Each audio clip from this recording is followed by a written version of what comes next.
Hello, friends and family. Today I want to talk about trauma not being in competition and don't steal my choices.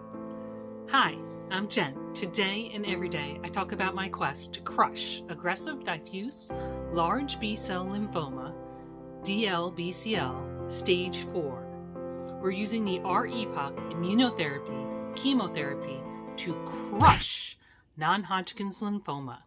Thank you so much for joining me on the journey today. Let's get into it. So no quote for you today, just some Jen thoughts.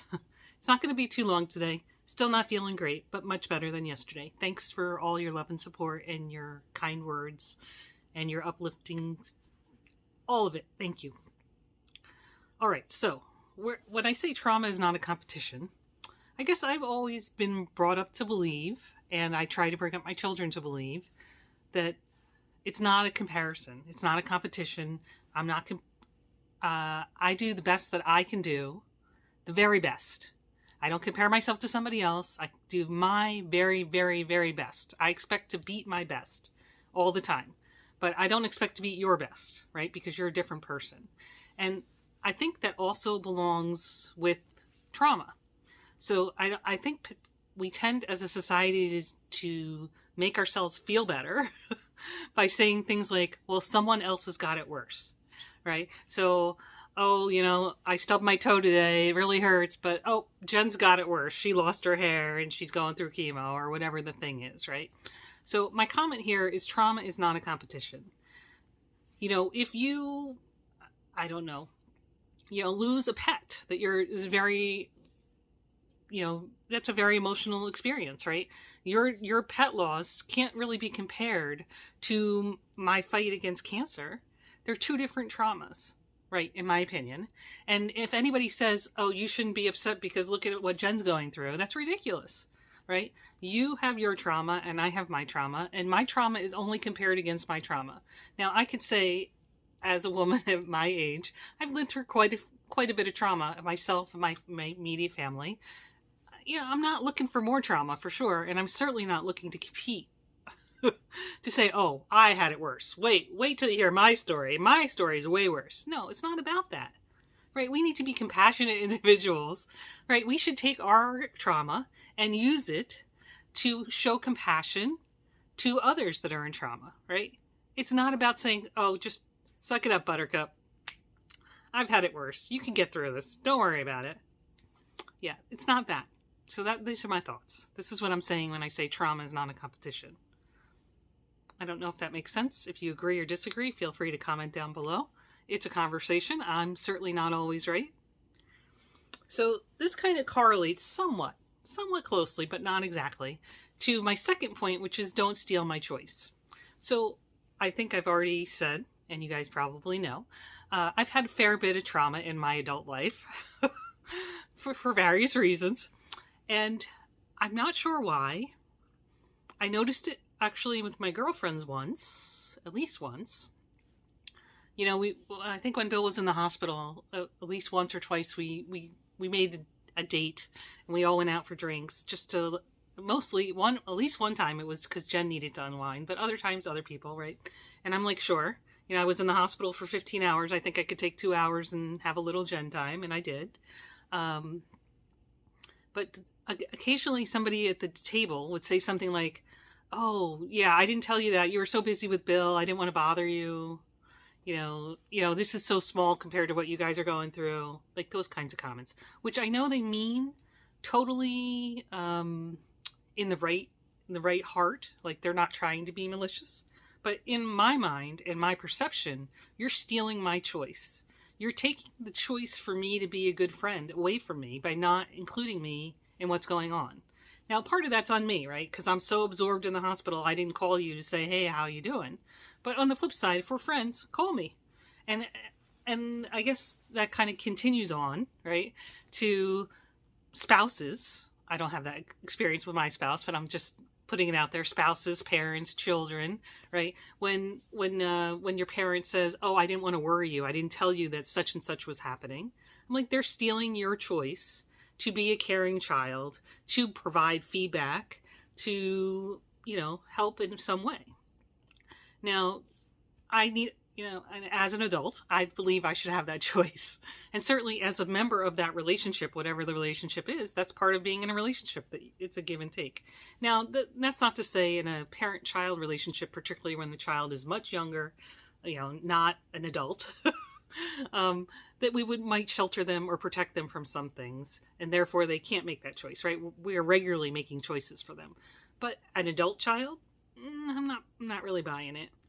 You know, yes, I agree with you. If you contacted me today or yesterday or any day, 7, 8, or 9 of the cycles that I've been through, I probably would not respond to you till day 10. I don't have enough mental, physical, or emotional wherewithal to support you as I should as a friend or a child or a parent or whatever it is, spouse even, right now, because I'm just so self-absorbed in trying to get through these few days of chemotherapy that are kicking my butt, right?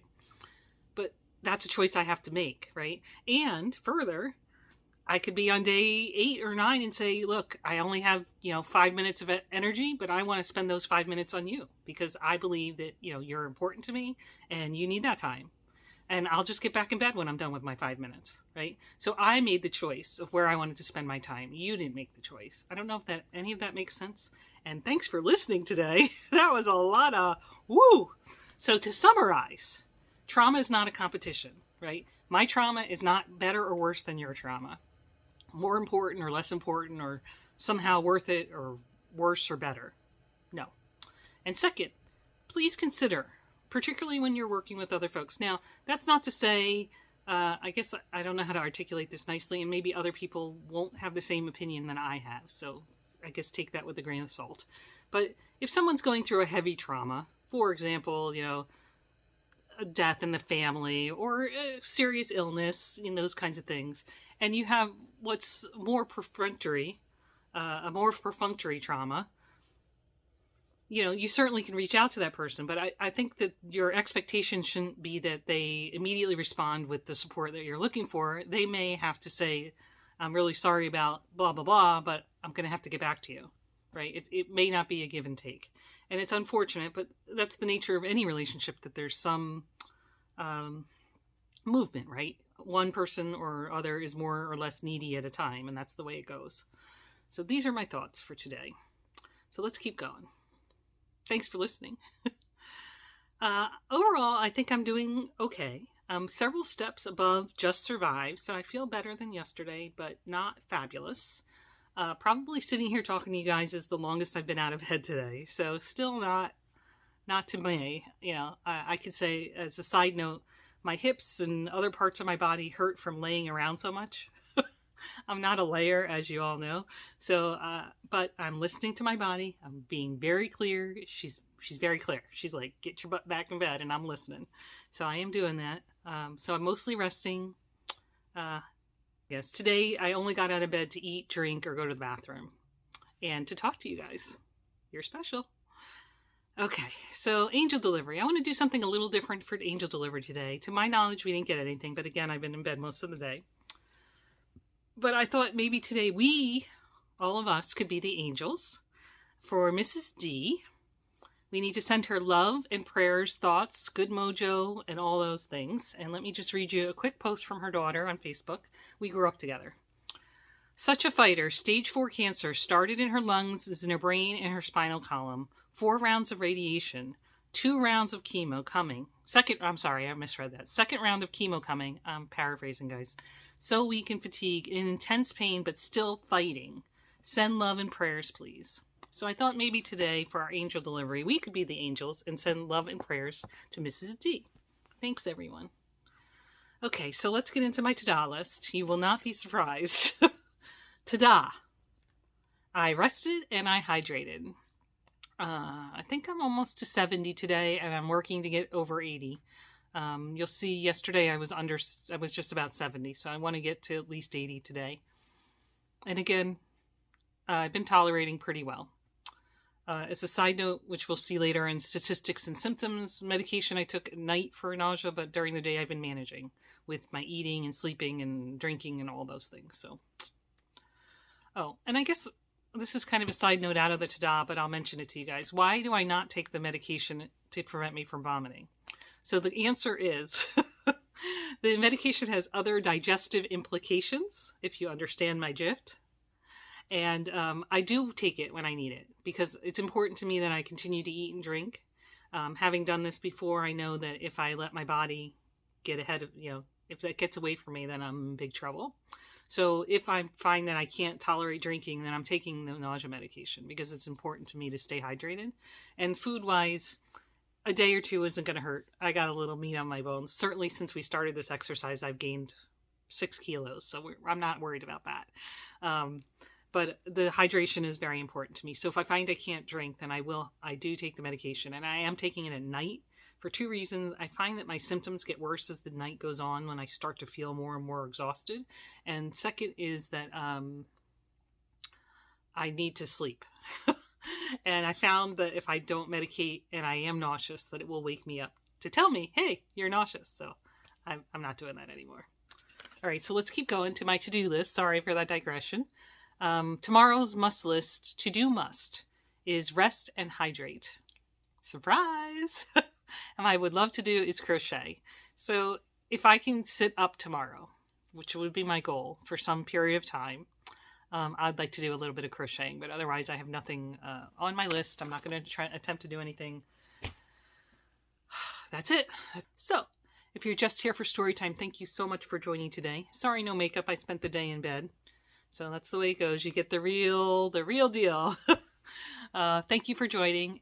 Thank you for your love and support, for reaching out to me today and the other days and lifting me up and supporting me in this journey. I really, really appreciate it. It's very helpful on these horrible days. I really love you. Thank you.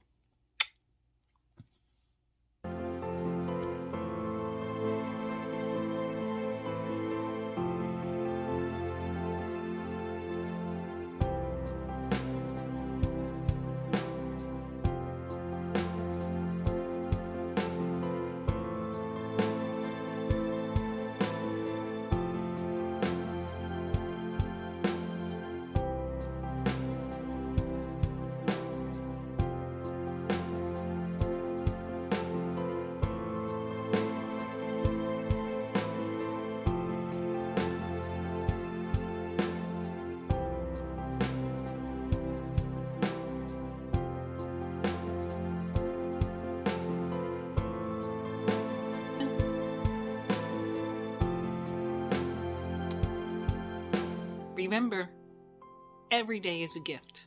Live it. We'll see you tomorrow.